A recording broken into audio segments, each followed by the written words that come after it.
On this, the 5th week after Easter, we hear about just how far Jesus will go to have an intimate and personal relationship with the Father through him.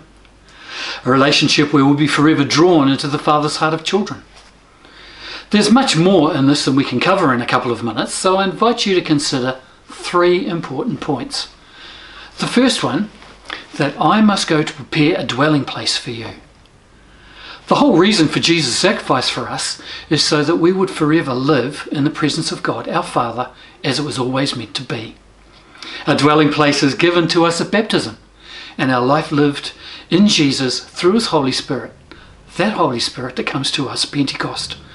That one that takes us on a journey where we can give ourselves to others as a living sacrifice, that they would come to know the Father as well and receive their eternal inheritance.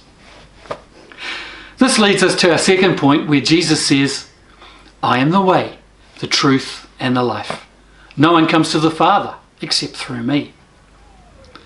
Remember last week we learnt about Jesus as shepherd, and that there was only one gate to enter the sheepfold.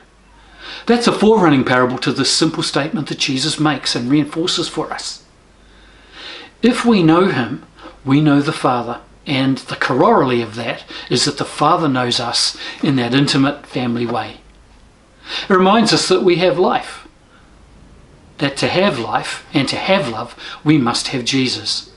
And to have truth, we must have Jesus. And in these days where life is often not treasured, the truth is subjective. And love is the missing piece. The piece we must have to bring ourselves to be missionary disciples to those around us. Those that have Jesus in their life do the same and greater works than he. The need for greater works is so necessary today. We live in days of a pandemic, and days where people and families are disaffected and impoverished. Days of severe global injustice by rulers and governments on people. Trafficking, family violence, much more.